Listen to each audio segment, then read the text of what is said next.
PNC यानी कि permutation and combination के सफर में अभी तक हम लोग फंडामेंटल प्रिंसिपल ऑफ काउंटिंग अच्छे से समझे, उससे रिलेटेड क्वेश्चंस किए, फिर हम लोग परम्यूटेशन समझे मतलब कि अरेंजमेंट, परम्यूटेशन भी डिफरेंट ऑब्जेक्ट का समझे, फिर अलाइक ऑब्जेक्ट का समझे। अब बारी है कॉम्बिनेशन को अच्छे से समझने का। कॉम्बिनेशन जब हम समझ लेंगे फिर परम्यूटेशन एंड कॉम्बिनेशन को मिक्स करके भी हम लोग बहुत सारे कॉन्सेप्ट को सीखने वाले हैं, एकदम आराम से, एकदम आसान बना के इसको भी हम बताने वाले हैं। एकदम ध्यान से इस बात को समझना, एक एक बात को समझना जरूरी है मेरे भाई। कॉम्बिनेशन जो है ना, कॉम्बिनेशन का मतलब हुआ मेरे भाई सेलेक्ट करना, कुछ ऑब्जेक्ट्स में से कुछ ऑब्जेक्ट को सेलेक्ट करने का कितना तरीका हो सकता है, क्या क्या कॉन्सेप्ट हो सकता है, वो सारा बात हम लोग कॉम्बिनेशन में समझने वाले हैं। तो कॉम्बिनेशन सबसे पहले पढ़ेंगे डिफरेंट ऑब्जेक्ट के लिए, है ना, कि सारा जो ऑब्जेक्ट जिसमें से कुछ ऑब्जेक्ट को हमें सेलेक्ट करना है वो सारा ऑब्जेक्ट डिफरेंट हो तो क्या कॉन्सेप्ट होगा, है ना। सबसे पहले हम लोग समझेंगे डिफरेंट ऑब्जेक्ट के लिए, फिर हम लोग समझेंगे मेरे भाई अलाइक ऑब्जेक्ट के लिए, एक जैसे ऑब्जेक्ट्स रहे तो यार उसका क्या कॉन्सेप्ट होगा समझेंगे। पहले इसको फिर इसको समझते हैं, एक एग्जाम्पल के थ्रू इस बात को हम लोग बढ़िया से समझते हैं। लेट कर लिया जाए, एक छोटा एग्जाम्पल लिया जाए, लेट कर लिया जाए मेरे भाई कि मेरे पास 4 बॉल है, एक है B1, B2, B3, B4, ये 4 डिफरेंट बॉल्स है ना, ये चारों अलग अलग कलर का बॉल है। सबसे पहला सवाल अगर हम तुमसे पूछे कि ये चारों बॉल में से अगर हमें एक बॉल को सेलेक्ट करना है, एक बॉल को, तो कितना तरीका हो सकता है। तुम बोलोगे कि बस हमें एक बॉल को सेलेक्ट करना है तो नंबर ऑफ वेज जो है सेलेक्ट, ध्यान देना ये परम्यूटेशन से अलग बात है, सेलेक्ट करना है। तो यार तुम बोलोगे कि 4 बॉल है, एक बॉल को सेलेक्ट करना है, तो या तो मैं इसको सेलेक्ट कर लूंगा, इसको कर लूंगा, इसको कर लूंगा, या इसको कर लूंगा, यानी कि number of ways of selecting one ball जो है मेरे भाई ये यहां पर 4 होगा। 4 तरीके से हम लोग सेलेक्ट कर सकते हैं, ये तो बड़ा सिंपल बात है ना। दूसरा बात देखा जाए, दूसरा बात मेरे भाई कि अगर number of ways of selecting 2 balls अगर देखना हो तो बेसिक मेथड से भी हम लोग सोच सकते हैं, है ना। 2 बॉल को सेलेक्ट करना है तो कितना डिफरेंट तरीका हो सकता है इन 4 डिफरेंट बॉल में से बस 2 बॉल को सेलेक्ट करने का। तो तुम बोलोगे कि एक तो तरीका ये है कि हम लोग B1 के साथ B2 को सेलेक्ट कर ले, एक तो ये बना, ये सिलेक्शन बना, है ना। B2 के साथ या B1 के साथ B3 को अगर हम सेलेक्ट कर ले तो ये एक डिफरेंट सिलेक्शन बन गया, है ना। B1 के साथ अगर B4 को सेलेक्ट कर ले तो ये एक अलग सिलेक्शन बन गया। उसी तरीके से B2 के साथ अगर हम B3 को सेलेक्ट कर ले तो अभी ऊपर में ऐसा कहीं सिलेक्शन हमें नहीं मिला है, B1 B2 मिला बट B2 B3 एक अलग सिलेक्शन हो गया। उसी तरीके से मेरे भाई B2 के साथ अगर हम B4 को सेलेक्ट कर ले, B2 के साथ B4 को सेलेक्ट कर ले तो ये एक अलग सिलेक्शन हो गया। B3 के साथ अगर हम B4 को कर ले तो ये एक अलग सिलेक्शन हो गया। और कोई सिलेक्शन हो सकता है क्या? नहीं हो सकता, है ना। देखो यहां सिलेक्शन का बात किया जा रहा है, हम B1 B4 दे या हम B4 B1 दे, ये एक ही सिलेक्शन है, ये अलग अलग सिलेक्शन नहीं है। 2 बॉल हमें सेलेक्ट करना है, हम B1 B4 करें या B4 B1 करें, सिलेक्शन एक ही काउंट होगा। परम्यूटेशन में अलग बात था क्योंकि वहां पर अरेंजमेंट था, B1 B2 फिर B2 B1, ये दोनों डिफरेंट अरेंजमेंट हो जा रहा था, बट सिलेक्शन में ये दोनों चीज बिल्कुल सेम है ना। तो टोटल नंबर ऑफ सिलेक्शन यहां देखा जाए 4 डिफरेंट बॉल में से 2 बॉल का अगर सिलेक्शन किया जाए तो 1 2 3 4 5 6 तरीका हमें मिला, 6 तरीका हमें मिला, है ना। इसको भी हम लोग कॉन्सेप्ट में चेंज करेंगे, पहले बेसिक मेथड से इसे समझते हैं, कॉमन सेंस से समझते हैं कि कितना तरीका हो सकता है। एक और बात लिया जाए कि number of ways of selecting 3 balls, अगर हमें एक साथ 3 बॉल को सेलेक्ट करना है तो कितना तरीका हो सकता है, ध्यान से समझा जाए। एक हो जाएगा B1 B2 B3 होगा ना, 3 बॉल को सेलेक्ट करना है। एक होगा मेरे भाई B1 B2 B4, एक तो ये भी अलग सिलेक्शन हो जाएगा। देखो एक इसको सेलेक्ट किए, एक इसको सेलेक्ट कर लिए। एक हो जाएगा अपने पास मेरे भाई B2 B3 B4, एक तो ये भी सिलेक्शन हो जाएगा B2 B3 B4, है ना। एक सिलेक्शन अगर तुम ध्यान से देखो तो B1 B3 और B4 हो जाएगा, B1 B3 B4। देखो एक सिलेक्शन B1 B2 B3 एक सिलेक्शन हुआ, B1 B2 B4 दूसरा सिलेक्शन हुआ, B1 B3 B4 तीसरा सिलेक्शन हुआ और एक B2 B3 B4 ये चौथा सिलेक्शन हुआ।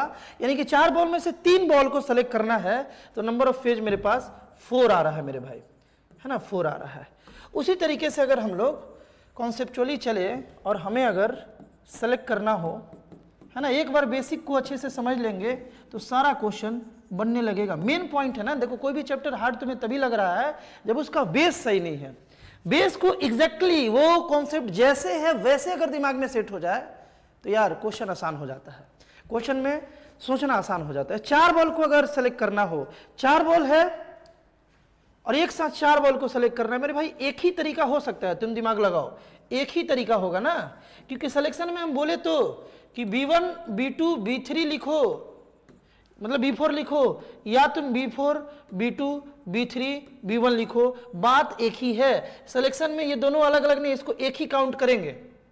हाँ, परम्यूटेशन में, अरेंजमेंट में अलग बात है, क्योंकि वहां पर ऑर्डर मैटर करता था, यहां पर ऑर्डर मैटर करता था, परम्यूटेशन में, अरेंजमेंट में ये अलग बात था, लेकिन सिलेक्शन में मेरे भाई एक ही बात है, तो एक ही तरीका है। अच्छा, एक बात हम लोगों को और जानना चाहिए, है ना, एक बात हम लोगों को और जानना चाहिए कि number of ways of selecting no ball, अगर हमें कोई बॉल नहीं सेलेक्ट करना है तो इसका एक ही तरीका है, नहीं करेंगे सेलेक्ट, नो वे, है ना, नहीं करेंगे। इसका भी एक तरीका होगा मेरे भाई, इसका भी एक तरीका होगा कि हम सेलेक्ट ही नहीं करेंगे, है ना, एक तरीका कि हम नहीं करेंगे सेलेक्ट, बस यही एक तरीका है।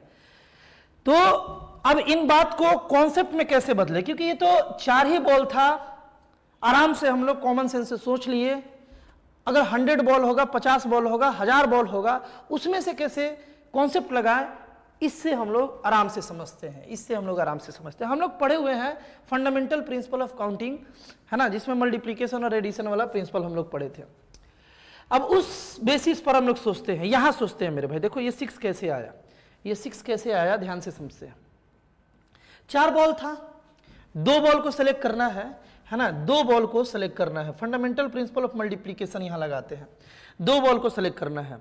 तो जाहिर सी बात है, पहले बॉल को, ये वाला बात अगर तुम समझ गए ना तो कॉम्बिनेशन समझ गए और दोनों के बीच में डिफरेंस समझ गए, परम्यूटेशन और कॉम्बिनेशन के बीच में डिफरेंस समझ गए। ध्यान से सुनना, यही मेन पॉइंट है, ये समझ गए, काम हो गया। हम ये बोल रहे थे कि 4 बॉल में से 2 बॉल को सेलेक्ट करना है, तो पहला बॉल को सेलेक्ट करने का 4 तरीका हो गया मेरे भाई, 4 तरीका हो गया। जब इनमें से हम किसी एक बॉल को सेलेक्ट यहां करे होंगे, जैसे मान लो B4 को सेलेक्ट कर लिए, तो भाई अब दूसरे बॉल को सेलेक्ट करने का 3 ही तरीका है। टोटल गोल था 2 बॉल को सेलेक्ट करना, एक बॉल को सेलेक्ट करने का 4 तरीका, दूसरे को 3 तरीका, टोटल नंबर ऑफ तरीका यहां से 12 आ गया। बट यहां पर एक बात गलती हो गया है, एक बात, वो क्या गलती हो गया है उसी समझना है ना, उसे समझना है। जो ये बात लिखा हुआ है, इसका जो भी वैल्यू आएगा उसे हम लोग फंडामेंटल प्रिंसिपल ऑफ काउंटिंग से भी काउंट कर सकते हैं, बस शर्ते थोड़ा सा लॉजिकली सोच के किया जाए। यहां पर क्या गलती हुआ है, ध्यान से समझना, 2 बॉल सेलेक्ट करना था, यहां पर यह गलती हुआ है कि जब हम B4 को सेलेक्ट किए, लेट हम B4 को सेलेक्ट किए, तब मेरे पास और 3 तरीका बचा, है ना। जब हम B4 को यहां सेलेक्ट कर लिए होंगे, इन चारों में से यहां पर तो 4 तरीके से सेलेक्ट कर सकते हैं ना, तो जब हम B4 को सेलेक्ट कर लिए होंगे तो मेरे पास 3 तरीका बचा, इनमें से किसी को चुनना होगा। लेट हम यहां पर B3 को सेलेक्ट कर लिए, है ना, तो B4 B3 एक सिलेक्शन मिला फंडामेंटल प्रिंसिपल ऑफ मल्टीप्लिकेशन के अनुसार। ये भी तो हो सकता है, इसको जब हम 4 तरीके से भर रहे हैं तो इसका सिलेक्शन मेरे भाई B3 भी तो हो सकता है ना, इसका सिलेक्शन B3 हो सकता है। और जब हम B3 को यहां सेलेक्ट कर लिए तो अब इसको सेलेक्ट करने के लिए मेरे पास 3 तरीका बचेगा, और इसमें एक चांस ऐसा भी बना होगा जब B4 आ गया होगा, B4 आ गया होगा। इन द सेम वे ध्यान से सुनो, यहां पर हम चारों में से किसी को पुट कर सकते हैं, क्योंकि इसको फिल करने का 4 तरीका, यानी कि मेरे भाई यहां B1 भी आया होगा, यहां B1 भी आया होगा। जब यहां हम B1 पुट किए तो इन तीनों में से कोई भी एक आ सकता है, लाइक B2 भी आया होगा। उसी तरीके से इसी प्लेस पर B2 भी तो आ सकता है ना, इन चारों में से B2 भी आ सकते हैं इस प्लेस पर। और जब यहाँ B2 आ जाएगा, जब यहाँ B2 आ जाएगा तो अब B2 को छोड़ करके ये तीनों में से कोई आ सकता है, तो एक केस ऐसा बना होगा जहां B1 भी आया होगा। परम्यूटेशन में ये दोनों अलग अलग बात था, लेकिन हम तुमको बताया ना कि सिलेक्शन में B2 B1 और B1 B2 एक ही बात है, B4 B3 और B3 B4 एक ही बात है। यानी कि तुम फील कर पा रहे हो कि फंडामेंटल प्रिंसिपल ऑफ काउंटिंग जो यहां पर हम लोग लगा रहे हैं, ध्यान से सुनना, वहां पर एक ही चीज देखो, वहां पर ना मेरे भाई एक ही चीज दो बार काउंट हो जा रहा है, B4 B3 और B3 B4 ये 2 बार काउंट हो गया है। यानी कि हमें यहां थोड़ा सा इस कैलकुलेशन को करेक्ट करना पड़ेगा। ध्यान से देखोगे, ध्यान से मेरे भाई देखोगे, जैसे फंडामेंटल प्रिंसिपल ऑफ काउंटिंग लगाए हम, तो 4 और 3, पहले को सेलेक्ट करने का 4 तरीका, दूसरे को 3 तरीका, दोनों को मल्टीप्लाई किए 12 आया। इस 12 में हम देख रहे हैं कि एक ही सिलेक्शन 2 बार काउंट हुआ है, B1 B2 B2 B1, ये 2 बार काउंट हो गया, जबकि दोनों एक ही है। यानी कि यहां हमें डिवाइड करना पड़ेगा। डिवाइड किससे करना पड़ेगा? फैक्टोरियल 2 से, यानी 2 से डिवाइड कर लेंगे। जैसे ही 2 से डिवाइड करेंगे, है ना, क्योंकि 2 बार काउंट हुआ था तो 2 से डिवाइड कर दिए, तो ये जब कैंसिल होगा मेरे भाई तो 6 आ तो जाएगा, आ जाएगा ना 6। बेसिक से भी चले तो 6 आया, और फंडामेंटल प्रिंसिपल ऑफ मल्टीप्लिकेशन से भी चले तो वहां भी 2 ही आया, है ना, वहां भी मेरे भाई 2 आया। अब इसको हम फॉर्मूला में कन्वर्ट करते हैं, फिर इसके बारे में सोच लेंगे, एक और सोच लेंगे, फॉर्मूला बन जाएगा, फिर हम लोग एनसीआर डायरेक्ट पढ़ने लगेंगे। ध्यान से सुनना, 6 वेज है, 6 वेज है ना, इसको थोड़ा सा ध्यान से समझना। फंडामेंटल प्रिंसिपल ऑफ काउंटिंग लगाए तो क्या है मेरे भाई? 12 आया, 12 बाई फैक्टोरियल 2, है ना। फंडामेंटल प्रिंसिपल ऑफ काउंटिंग के अनुसार 12 बाई फैक्टोरियल 2 कर देंगे तो वैल्यू आ जाएगा। अब देखो देखो ध्यान से समझना, इसको हम लोग कैसे फैक्टोरियल में कन्वर्ट करें, या तुम ऐसे समझो कि फंडामेंटल प्रिंसिपल ऑफ काउंटिंग लगाए तो 4 × 3 आया, 4 × 3 आया, 4 3 = 12, है ना। एक प्लेस को भरने का 4 तरीका, दूसरे को 3 तरीका, 4 × 3 बाई फैक्टोरियल 2 किए। हम ये बोल रहे हैं मेरे भाई कि इसको एक फॉर्मूला में अगर हमें कन्वर्ट करना है तो हम लोग क्या करें ना कि यहाँ पर 2 फैक्टोरियल से मल्टीप्लाई कर देते हैं ताकि ये फैक्टोरियल में कन्वर्ट हो जाए। 4 × 3 × फैक्टोरियल 2 फैक्टोरियल 4 हो जाएगा। और जब ऊपर में हम मल्टीप्लाई किए तो नीचे में भी तो करना पड़ेगा मेरे भाई, ऊपर में जब हम किए तो नीचे में भी करना पड़ेगा। अब इसको हम कैसे लिख सकते हैं, ध्यान से देखना, इसको हम लोग कैसे लिख सकते हैं? 4 × 3 × फैक्टोरियल 2 को हम लोग फैक्टोरियल 4 लिख सकते हैं, नीचे में फैक्टोरियल 2 है ना, नीचे में फैक्टोरियल 2 है। और इस फैक्टोरियल 2 को हम लोग ऐसे भी तो लिख सकते हैं ना, 4 - 2, इस फैक्टोरियल 2 को 4 - 2 लिख सकते हैं, है ना। अभी फिलहाल इसको इतना लिख करके छोड़ दिया जाए, इसका भी वैल्यू 6 ही आएगा क्योंकि ये 6 है और ये तो 6 बेसिक से आया ही है। अब तो अगर हम लोग इसको समझ ले, ये तो समझ गए, 6 वेज वाला समझ गए, अब अगर बस हम इसको समझ ले तो एक कॉन्सेप्ट मेरा तैयार हो जाएगा, एक फॉर्मूला हम लोग बना लेंगे और उसका यूज करके बड़े बड़े क्वेश्चन से भी हम लोग डील कर लेंगे। देखो ध्यान से समझो, 4 बॉल में से 3 बॉल को सेलेक्ट करना था, कितना तरीका हो सकता है? वैसे तो बेसिक मेथड से 4 आया है, देखते हैं। तो अब की बार फंडामेंटल प्रिंसिपल ऑफ मल्टीप्लिकेशन का यूज करें मेरे भाई, तो पहले को सेलेक्ट करने का 4 तरीका, दूसरे को 3 तरीका और तीसरे को 2 तरीका, इतने तरीका से हम लोग सेलेक्ट कर सकते हैं यहां पर। लेकिन इसके अनुसार अगर तुम सोचो, फंडामेंटल प्रिंसिपल ऑफ मल्टीप्लिकेशन को अगर बढ़िया से सीखे हो तो इस बात को तुम सोचो कि ये जो कैलकुलेशन होगा, यानी कि 4 × 3 × 2 जो होगा, इसमें एक एरर हो गया है, इसमें गलती हो गया है। क्या गलती हो गया है कि पहले वाले बॉल को सेलेक्ट करने का 4 तरीका लिए हैं, तो इन चारों में से बारी बारी चारों बॉल आएगा, और जब यहां पर कोई बॉल आएगा तो इसको भरने का 3 तरीका, तो जो बच गया 3 उसमें से बारी बारी तीनों आएगा ना, यहां पे तीनों आएगा, और जो लास्ट वाला बच गया उसमें 2, जो 2 बच गया वो भी बारी बारी आएगा। फंडामेंटल प्रिंसिपल ऑफ काउंटिंग, यानी कि जब हम लोग इसे बारीकी से सोचेंगे तो यहां पर ना एक ही अरेंजमेंट ना फैक्टोरियल 3 बार बनेगा, जैसे B1 B2 B3, एक तो ये बन जाएगा, एक तो अरेंजमेंट ये होगा। मान लो पहला बॉल B2 सेलेक्ट किए थे, तो दूसरा बॉल हम B2 अगर सेलेक्ट करें तो 1 2 3 में से कोई भी सेलेक्ट कर सकते हैं, तो एक अरेंजमेंट तुमको फील आ रहा होगा, ऐसा बन जाएगा। इस टाइप से मेरे भाई 6 अरेंजमेंट यहां बनेगा, फैक्टोरियल 3 अरेंजमेंट बन जाएगा। यानी कि देखो 2 था तो फैक्टोरियल 2 अरेंजमेंट बन रहा था अलग अलग। अब जैसे यहां पर ये दोनों तो एक ही बात है ना, इस तरीके से 6 बनेगा और वो 6 एक ही बात होगा। यानी कहने का मतलब यह है ना कि अगर यहां पर हम फंडामेंटल प्रिंसिपल ऑफ मल्टीप्लिकेशन लगाए ना, तो 4 × 3 × 2 करने पर यहां पर फैक्टोरियल 3 एक्स्ट्रा वैल्यू आ जा रहा है। एक ही चीज 6 बार काउंट हो जा रहा है, यहां पर एक ही चीज 2 बार काउंट हो जा रहा था, है ना। तो इसको एडजस्ट करने के लिए हम लोग को क्या करना पड़ेगा मेरे भाई? फैक्टोरियल 3 से डिवाइड करना पड़ेगा। यहां पर × 1 कर दे और यहां पर × 1 कर दे तो कोई दिक्कत नहीं है। तो ऊपर वाले को हम लोग लिख सकते हैं फैक्टोरियल 4, नीचे वाले को हम लोग लिख सकते हैं फैक्टोरियल 3, है ना, और इसको लिख सकते हैं फैक्टोरियल 4 - 3। इसके जैसा हम सेट करने का इसको कोशिश किए और यहीं से अपना कॉन्सेप्ट बालक बन गया, है ना। एक और बात अगर हम लोग समझ ले तो काम हो जाए। जैसे मान लो मेरे भाई 100 बॉल है अपने पास, है ना, इसमें से हम लोगों को 2 बॉल को सेलेक्ट करना है। 100 बॉल में से 2 बॉल को सेलेक्ट करना है, 2 बॉल को सेलेक्ट करना है। कितना वेज हो सकता है, अब ये भी निकाल सकते हैं। फंडामेंटल प्रिंसिपल ऑफ काउंटिंग के हिसाब से चले तो इसको फिल करने का, पहले बॉल को सेलेक्ट करने का डिफरेंट बॉल है ये, तो 100 तरीका, दूसरे को सेलेक्ट करने का 99 तरीका, टोटल नंबर ऑफ तरीका 100 × 99। लेकिन मिस्टेक ये हुआ कि यहां पर B1 B2 और B2 B1 दोनों आ सकता है, यानी कि फैक्टोरियल 2 से हमें यहां डिवाइड करना पड़ेगा। 2 बॉल में 3 बॉल होता, 3 बॉल एक साथ सेलेक्ट करना होता तो फैक्टोरियल 3 से डिवाइड करना होता सिलेक्शन के लिए। तो मेरे भाई इसको अगर हमें फॉर्मूला में, जैसे अभी हम कन्वर्ट करते आ रहे हैं, इन दोनों को जैसे कन्वर्ट किए, फॉर्मूला में अगर इसे कन्वर्ट करना हो तो क्या लिखेंगे हम लोग, 100 × 99। फॉर्मूला मतलब कि फैक्टोरियल में कन्वर्ट करना। इसमें अगर हम यहाँ फैक्टोरियल 98 कर दें और नीचे भी फैक्टोरियल 98 कर दें तो कोई दिक्कत नहीं है, यहाँ पर फैक्टोरियल 2 है। अब ऊपर वाले को लिख सकते हैं factorial 100 divided by factorial 2 into factorial 100 - 2, 100 - 2, 100 - 2 98 आ जाएगा। यही है मेरे भाई NCR, यही है सिलेक्शन का फॉर्मूला, है ना। डिफरेंट ऑब्जेक्ट्स में से अगर कुछ ऑब्जेक्ट को सेलेक्ट करना हो तो यही है फॉर्मूला। देखो 4 ऑब्जेक्ट में से 2 को सेलेक्ट करना था तो factorial 4 by factorial 2 into factorial 4 - 2 आया। 4 में से 3 को सेलेक्ट करना था तो factorial 4 by factorial 3 into factorial 4 - 3 आया। उसी तरीके से 100 में से 2 को सेलेक्ट करना था तो फैक्टोरियल 100 बाई फैक्टोरियल 2, 100 में से 2 और फैक्टोरियल 100 - 2।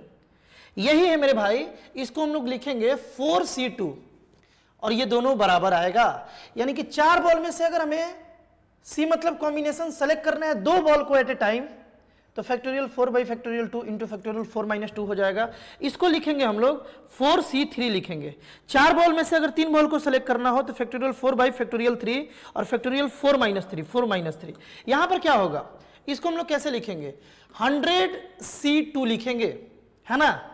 फैक्टोरियल 100 बाई फैक्टोरियल 2 और फैक्टोरियल 100 - 2, 100 - 2। ये यानी कि हम लोग एक कॉन्सेप्ट डेवलप कर लिए हैं कि मेरे भाई अगर NCR होगा, यानी कि n डिफरेंट ऑब्जेक्ट में से R एट ए टाइम अगर हमें सेलेक्ट करना है तो हम लोग इसे एक फैक्टोरियल नोटेशन से काउंट कर सकते हैं। फैक्टोरियल n, देखो फैक्टोरियल n, यहां पर factorial n by factorial r, पहले फैक्टोरियल n फिर फैक्टोरियल r फिर फैक्टोरियल n - r कर लेंगे तो अपना काम बन जाएगा, अपना काम बन जाएगा। यही NCR का कॉन्सेप्ट है, यही मेरे भाई कॉम्बिनेशन का कॉन्सेप्ट है ना। डिफरेंट ऑब्जेक्ट के लिए एक एक बात बारीकी से तुम अगर समझ गए हो, यही मेन बात था, तो आगे हम लोग अब आराम से चीजों को एनालिसिस कर सकते हैं। देखते हैं क्या रिलेशन है परम्यूटेशन और कॉम्बिनेशन के बीच में। NCR का फॉर्मूला लिखते हैं और NPR का फॉर्मूला लिखते हैं और देखते हैं दोनों में क्या रिलेशन है, ठीक ना मेरे भाई। इसको अगर हम लिखे तो factorial n by factorial n minus factorial r, है ना, फैक्टोरियल यहाँ पे r, factorial n factorial r और फैक्टोरियल n माइनस r, और इसको लिखे तो ये तो पढ़े हुए हैं factorial n by factorial n minus r हो जाता है ना। तुम नोटिस करो तो ये और ये बिल्कुल सेम है, ये और ये बिल्कुल सेम है, बस ये एक डिवीजन में एक्स्ट्रा आ गया है। अगर हम NCR में अगर हम इसमें ये मल्टीप्लाई कर दे, फैक्टोरियल r मल्टीप्लाई कर दे, तो ये और ये कट करके ये दोनों एकदम बराबर आ जाएगा, ये दोनों बराबर आ जाएगा। मतलब हम लोग बोल सकते हैं कि NCR में हम लोग फैक्टोरियल r को मल्टीप्लाई कर दें, NCR में अगर हम फैक्टोरियल r को मल्टीप्लाई कर दें तो वो NPR ही बन जाता है। यही रिलेशन है कॉम्बिनेशन और परम्यूटेशन में, समझे ना। फैक्टोरियल r से अगर मल्टीप्लाई कर दे तो ये और ये कट के एकदम NPR बन जा रहा है। कहने का मतलब ये है कि परम्यूटेशन वाले क्वेश्चन को भी कॉम्बिनेशन से बनाया जा सकता है ना। परम्यूटेशन वाले क्वेश्चन को भी बेसिक हम लोग पूरा समझे हैं तो बहुत ही आराम से हम लोग समझ जाएंगे। ध्यान से सुनना, अगर हमें 4 बॉल में से 2 बॉल को सेलेक्ट करना था, अगर हमें 4 बॉल में से 2 बॉल को परम्यूट करना होता, अरेंज करना होता, तो कितने तरीके से कर पाते। तो हम क्या करते कि पहले सेलेक्ट कर लेते, तो कितना तरीका होता, 6 तरीका। 4 बॉल में से 2 बॉल को सेलेक्ट करने का 6 तरीका हो गया। अब यहां पर B1 B2 आया, फिर हम B2 B1 ला देते, मतलब कि अरेंज कर लेते। तो 6 बॉल है, 6 तरीका है सेलेक्ट करने का 2 बॉल को, और 2 बॉल को अरेंज करने का कितना तरीका है, फैक्टोरियल 2। दो बॉल को अरेंज करने का कितना तरीका है, फैक्टोरियल 2। तो जैसे ही हम इसमें फैक्टोरियल 2 से मल्टीप्लाई कर देते, जैसे हम इसमें फैक्टोरियल 2 से मल्टीप्लाई कर देते तो वो परम्यूट हो जाता। उसी तरीके से यहाँ मेरे भाई factorial 4 by factorial 3 into factorial 4 minus 3, ये क्या है, ये 4 तरीका क्या आया, 4 में से 3 बॉल को सेलेक्ट करने का। अब बताओ कि 3 बॉल को परम्यूट कितने तरीका से किया जा सकता है, 3 बॉल को अरेंज कितने तरीका से किया जा सकता है, फैक्टोरियल 3 है ना। तो जैसे हम इसमें फैक्टोरियल 3 से मल्टीप्लाई करते ये एनपीआर में कन्वर्ट हो जाता है, यानी कि परम्यूट हो जाता है, अरेंज हो जाता है। वही यहाँ पर रिलेशन है, वही मेरे भाई यहाँ पर रिलेशन है परम्यूटेशन एंड कॉम्बिनेशन के बारे में कि अगर हमें परम्यूटेशन का क्वेश्चन कॉम्बिनेशन से बनाना है तो सबसे पहले हम कॉम्बिनेशन का कॉन्सेप्ट लगा लेंगे, यानी कि एन ऑब्जेक्ट में से आर ऑब्जेक्ट को सेलेक्ट कर लेंगे, फिर हम फैक्टोरियल आर से मल्टीप्लाई कर देंगे ताकि सिलेक्शन तो हो गया, अब उसको अरेंज कर दे तो काम हो जाएगा, है ना। तो ये है, इस पर एक क्वेश्चन बना लिया जाए, जैसे मेरे भाई एनपीआर अगर 720 इंटू एनसीआर है तो आर का वैल्यू क्या है, तो एनपीआर हम लोग जानते हैं factorial n by factorial n minus r होता है, और यहाँ पर 720 into factorial n by NCR का वैल्यू क्या अभी हम लोग सीखे, एन माइनस आर, यही सीखे। ये और ये मेरे भाई कट गया, ये और ये कट गया, है ना। फैक्टोरियल आर जो है ये आ गया अपने पास 720, फैक्टोरियल आर को इधर लाया जाए तो ये 720 हो गया, 720, और तुम जानते हो कि r का वैल्यू जब 6 रहेगा तब LHS RHS बराबर होगा, क्योंकि फैक्टोरियल 6 जो है वही 720 होता है, यानी कि इस क्वेश्चन का right answer option number A था। आई होप इस क्वेश्चन को भी तुम समझ गए होगे। अब जो मेन बात है, देखो अब टाइम नहीं लगेगा, अब तुरंत सीख जाएंगे, बेसिक पर ध्यान देना बहुत जरूरी है। अब क्या बात है ना, ध्यान से देखोगे मेरे भाई, अब क्या बात है, अब बात है प्रॉपर्टीज पढ़ना कि एनसीआर जो है ना, एनसीआर के बारे में थोड़ा बेसिक बात अगर हम लोग क्लियर कर ले तो कैलकुलेशन फास्ट हो जाएगा। प्रॉपर्टीज ये है कि अगर हम एन में से आर ऑब्जेक्ट को सेलेक्ट करें, देखो ये प्रॉपर्टीज है मेरे भाई, ध्यान से समझना। एनसीआर या एन माइनस आर ये दोनों बराबर ही होता है, ये दोनों मेरे भाई बराबर होता है। कैसे बराबर होता है, देखो प्रूफ कर लिया जाए।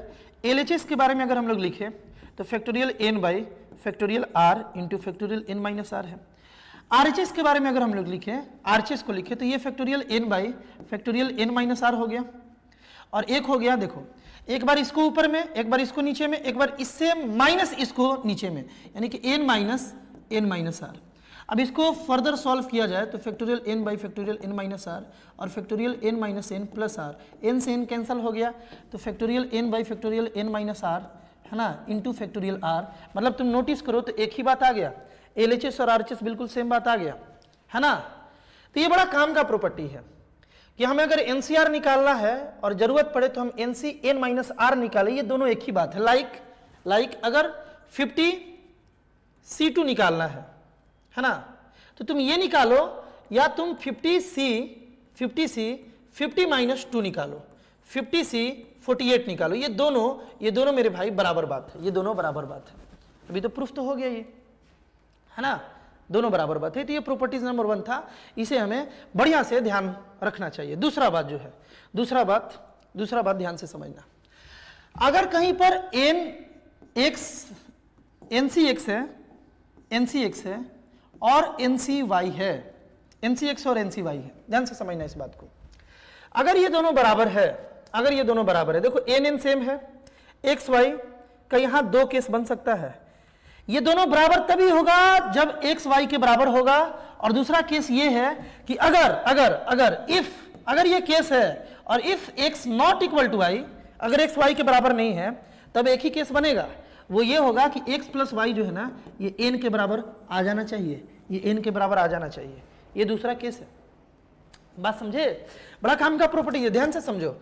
अगर NCX NCY बराबर है तो फर्स्ट केस ये बनता है कि XY के बराबर होगा, और अगर XY के बराबर नहीं है तो पक्का है कि X प्लस Y जो है वो N के बराबर होगा, वो पक्का है कि। अब इस बात को थोड़ा सोचो, इसको प्रूफ करने का ट्राई करो, फिर हम तुरंत बताते हैं। इसको प्रूफ कर लेते हैं मेरे भाई, इसको हम लोग प्रूफ कर लेते हैं। जैसे देखो, जैसे इसको हम लोग क्या करें ना कि NCX is equal to NCY है, इस NCY को रिप्लेस करके NCY को, एक तो यहाँ से बात है कि XY के बराबर होगा, ठीक है।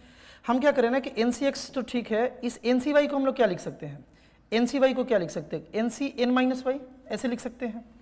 NCY और NCN-Y एक ही बात है, NCR और NCN-R एक ही बात है, तो NCY और NCN-Y एक ही बात होगा।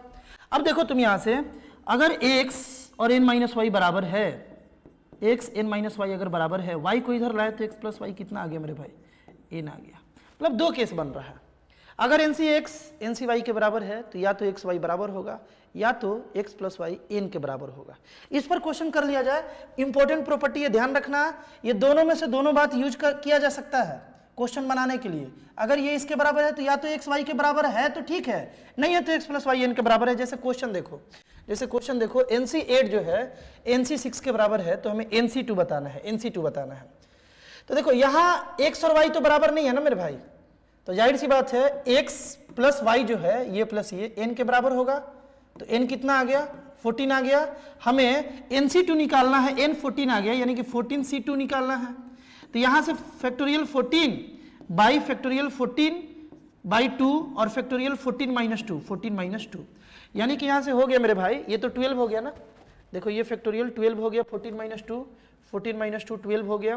तो ऊपर में 14 इंटू 13 इंटू फैक्टोरियल 12 बाई नीचे में फैक्टोरियल 12 तो ठीक है, इंटू यहाँ पर 2 है, ये और ये कैंसिल हो गया, 2 से ये 7 बार में, और इन दोनों को सॉल्व करें तो 91 है ना, 91 आ गया। बड़ा ही आसानी से प्रॉपर्टीज का यूज करके क्वेश्चन को हम लोग निपटा सकते हैं। देखो एक और क्वेश्चन हम लोग बिल्कुल आराम से बना सकते हैं। देखो यहाँ पे 15C3R NCR या NCX is equal to 15CR plus 3। देखो अब की बार ये दोनों सेम तो नहीं है, अलग अलग है, तो अगर NCX NCY के बराबर है और दिख गया कि XY के बराबर नहीं है तो दूसरा ही वाला केस बच रहा है ना, x प्लस वाई n के बराबर होगा।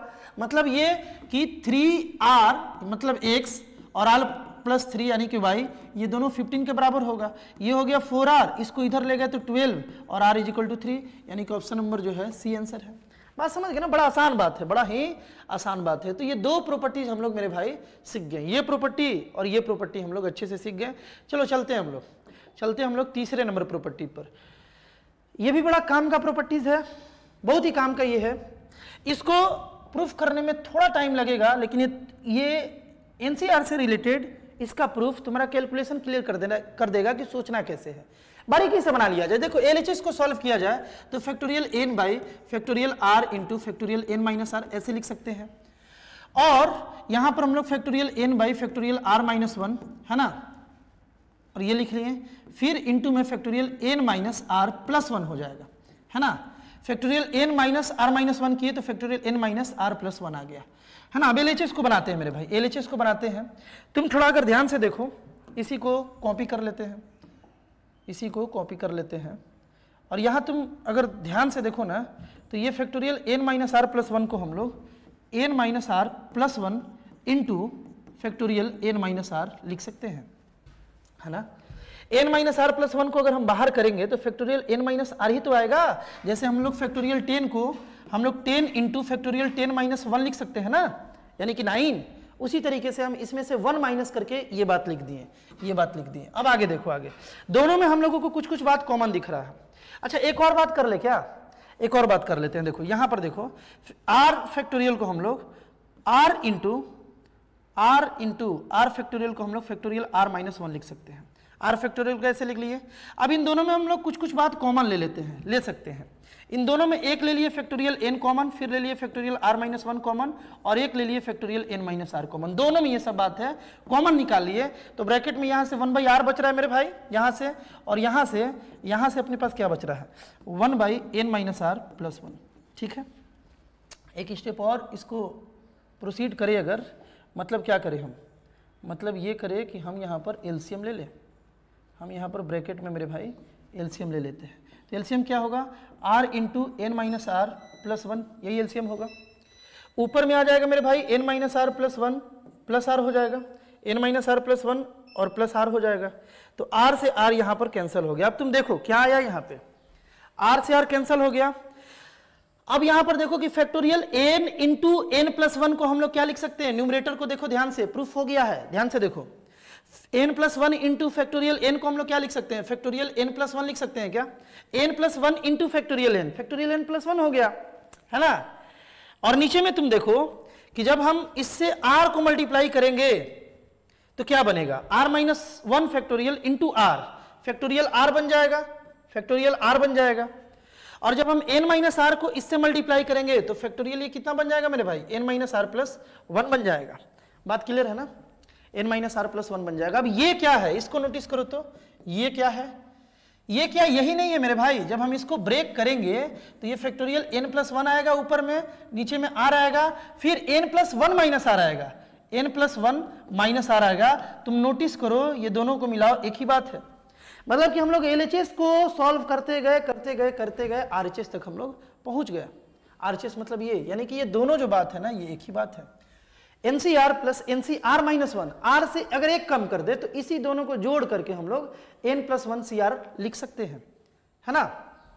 चलो एक लास्ट है जो कि बड़ा ही आसान प्रॉपर्टी है।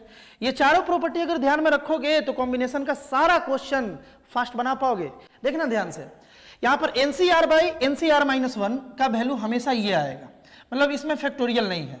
कैसे प्रूफ किया जाए, वैसे ही बेसिक मेथड से, फैक्टोरियल n/फैक्टोरियल r, ऊपर वाले को लिख रहे हैं n-r, यही बात आएगा। और नीचे में क्या आएगा, फैक्टोरियल n/फैक्टोरियल r-1, और यहां पर आ जाएगा मेरे भाई फैक्टोरियल n-r+1, n-r+1। देखो ये और ये कैंसिल, ये भी कैंसिल हो जाएगा, थोड़ा सा चेंज कर दिया जाए, ये दोनों कैंसिल हो गया ना, थोड़ा सा इसको चेंज किया जाए। देखो 1/r × r-1 फैक्टोरियल लिख सकते हैं इसको, और नीचे में हम लोग क्या लिख सकते हैं, r-1 तो है, r-1। अच्छा एक और चीज है ना, ऊपर में एक और चीज है, उसको थोड़ा सा ठीक से कर लिया जाए। देखो n-r है ऊपर में, नीचे में n-r+1 है, तो देखो इसको हम लोग n-r ही रख रहे हैं बुआ, और नीचे में जो है 1/, फैक्टोरियल r-1 तो है, और इसको हम लोग चेंज करके लिख सकते हैं n-r+1 फैक्टोरियल n-r। हम फैक्टोरियल नोटेशन सारा अब कैंसिल करा सकते हैं, ये और ये सारा कैंसिल हो गया, ये ऊपर चला जाएगा तो ऊपर जाएगा तो n-r+1/r, यही बात आ गया। बेसिक से हम लोग आराम से प्रूफ कर सकते हैं। तो एक बार रिवाइंड कर लिया जाए, एक दो क्वेश्चन अभी है उसको भी देख लिया जाएगा। सबसे पहले कॉम्बिनेशन का मतलब सिलेक्शन, और ये पेज तुम्हें अच्छे से क्लियर होना चाहिए कि ये जो बन रहा फार्मूला ये कैसे बना, पहले बेसिक से सोचे फिर फार्मूला बनाए, ये क्लियर होना चाहिए। उसके बाद मेरे भाई, उसके बाद तुम्हें NCR और NPR के बीच में रिलेशन जरूर क्लियर होना चाहिए कि दोनों क्या है, ये अच्छे से क्लियर होना चाहिए। उसके बाद ये तो क्वेश्चन समझ ही गए होंगे, प्रॉपर्टीज 1 2 फिर 3 तीसरा प्रॉपर्टीज, और ये मेरे भाई चौथा प्रॉपर्टी, ये सारा क्लियर होना चाहिए। ये सारा क्लियर अगर रहेगा तो हम लोग लगभग सारा चीज इजीली बना सकते हैं। देखो ये क्वेश्चन भी हम लोग तुरंत बना सकते हैं, ये तो बहुत इजी क्वेश्चन है। देखो 20CR = 20CR-10 यहाँ पर है, तो जाहिर सी बात है r-10 के तो बराबर नहीं है, इसका मतलब r + r-10 जो है ये n के बराबर होगा, 20 के बराबर होगा, यही पढ़े ना अभी। तो 2r = आ गया 30, r = आ गया मेरे भाई 15, r15 आ गया, तो यहाँ पुट कर देंगे 18C15 हो जाएगा, r का वैल्यू 15 आ गया तो यहाँ हम पुट कर लिए। अब 18C15 अगर हमें निकालना है तो फैक्टोरियल 18/फैक्टोरियल 15 और फैक्टोरियल 18 - 15 यानी कि 3, फैक्टोरियल 18 - 15 यानी कि 3। इसको सॉल्व करके देख लिया जाए कितना आंसर आएगा इसमें से।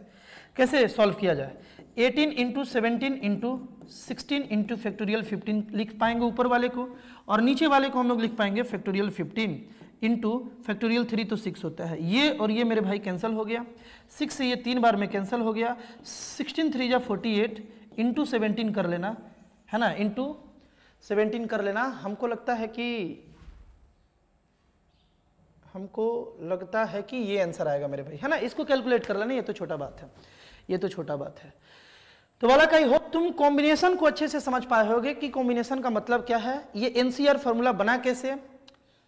अब आगे वाले वीडियो में इससे रिलेटेड हम लोग और क्वेश्चन देखेंगे। वैसे बहुत सारा शॉर्ट्स क्वेश्चन अपलोड हो रहा है लगातार चैनल पर, है ना। एक बहुत ही प्यारा सा क्वेश्चन आज हम अपलोड करने वाले हैं, उसको भी तुम अब बना सकते हो, जो कि JEE मेन का PYQ है, JEE मेन का मेरे भाई PYQ है। ये क्वेश्चन आज ही अपलोड होगा इस चैनल पर, और लॉन्ग वीडियो जो है वो भी आएगा जिसमें हम लोग कॉम्बिनेशन का 10-15 क्वेश्चन प्रैक्टिस करेंगे, जो तुम्हें बहुत कुछ सिखाएगा। वैसे एक एक क्वेश्चन का वीडियो लगातार इस चैनल पर अपलोड हो रहा है, काफी कुछ कंटेंट तुम्हारे JEE मेंस और JEE एडवांस कि सफ़र को आसान बनाने के लिए लगातार इस चैनल पर अपलोड हो रहा है। एक बार चैनल को मेरे भाई जरूर विजिट करना।